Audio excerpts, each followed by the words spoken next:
Hey guys, it's Legio and welcome back to Mahigan episode 4. Hope you guys are enjoying the series, and if you are, please remember to leave a like or subscribe because it makes me feel all warm and fuzzy. So we're just going to get right into it today. We're going to start off with our history lesson for the day, and it's going to be focused on the building in the front and center of your screen. That is the United Building right there with the green top. This building was selected by my sister. She sent me a message saying, I want you to do that building. So there you go, I'm doing that building. So, the United Building is located at 77 West Wacker Drive in Chicago, Illinois. And I'll go ahead and put some pictures of it up on your screen. That's the real life image of the building.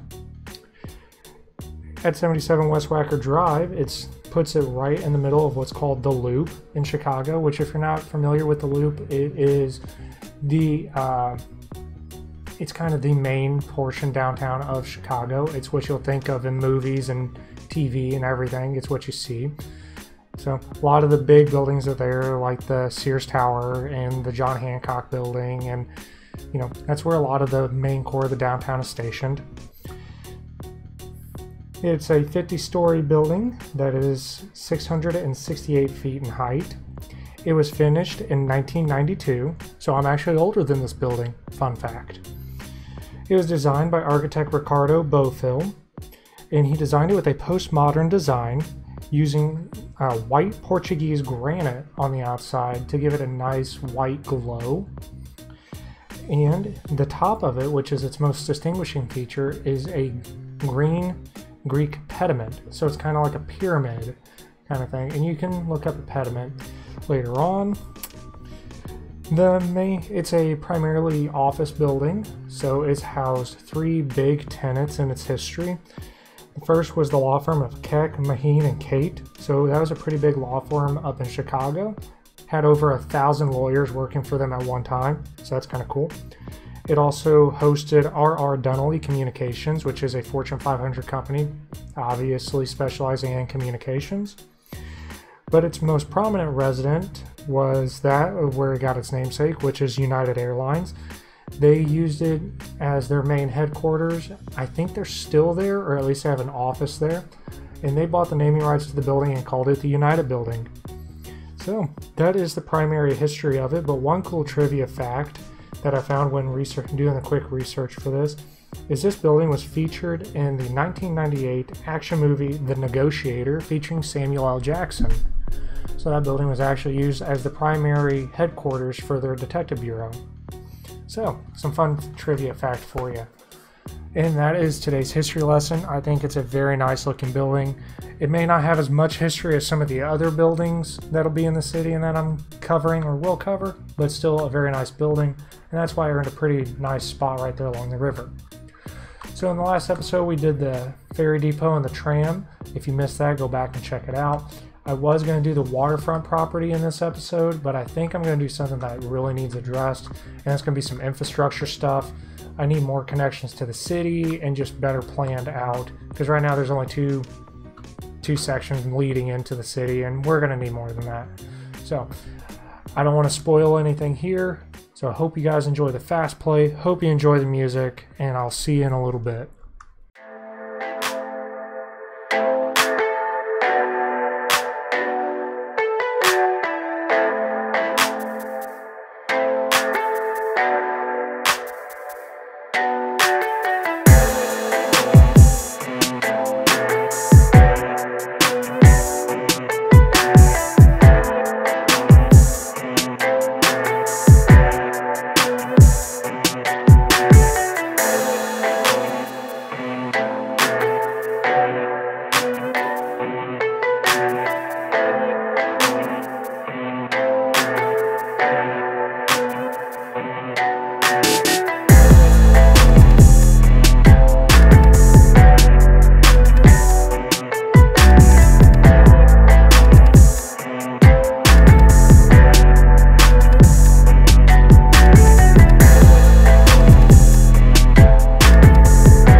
Hey guys, I'm back. Hopefully you're enjoying the episode, and if you are, you know what to do down below.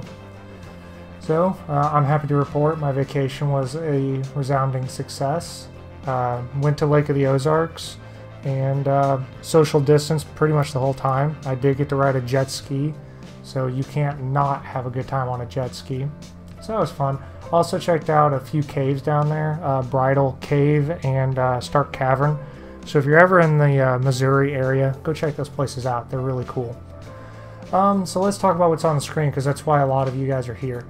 I built a lot of intersections. You don't see some of the ones I built and destroyed because they just really weren't up to par, and they ended up kind of running back on themselves. And what I mean by that is they kind of led to the same place that the last intersection would lead, and it just got messy. So I opted to try to stay simple and effective. So I did a lot of diamond interchanges because I like diamond interchanges. I think they're very clean and simple, easy to do. I'm not a great builder of intersections, so it's what I defaulted to. I do use some of the workshop intersections a lot that are pre-built because they're really good, and I just kind of tweak them to meet my needs. It gives me the basic skeleton of what I want to work with. Some of the things I did leave out in this video was a lot of my traffic manager mod, you know, shoring up where I want cars to go and stuff like that. I figured that's not the most entertaining thing in the world to watch. Along with the intersection marking tool, I did leave bits and pieces of that in here so you can kind of see it showcased on how I use it if you're interested. But you know, you guys kind of want to see when you get the final product down, so I opted to go with that. Doing this video was kind of a challenge because I changed my mind probably about 20 times about what I wanted to do with everything. So I started off with like 6 interstates or highways, and then I deleted them, and then I took it down. And I'll do a quick overview at the end of the episode. I opted to try to just keep it a little bit more simple. So I also messed with the metro line a little bit. I changed how that's going to function. I think it's way more simple. So like I said, I'm trying to keep things simple in this because in my opinion, when you get really complex in a game like this, it can look messy. And sometimes simplicity, if you just keep putting simple on top of simple, it looks more complex than it really is. And that's what I'm going to try to achieve. So, and to be honest, I'm not the most skilled at building highway networks. Never have been. So yeah, also when I was editing this video, I had over 3 hours worth of work. And it was kind of a beast to get edited through. I now understand what a lot of YouTubers mean by it takes me forever to edit my video. I totally get it now. This took a while because a lot of it was video I didn't think you guys would be interested. You know, a lot of staring at the screen trying to debate what to do. A lot of put this on the screen, does this work? No? Okay, try something else. So that was a lot of the video in a nutshell. It was a lot of time spent to do very little work. I feel like I got very little done with the map, but it was stuff that was definitely needed. So that's basically all I had. I hope you guys are enjoying the episode, and now we'll get back to some very nice music.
Hey guys, welcome back. Hopefully you enjoyed the episode because I know it was a doozy for me.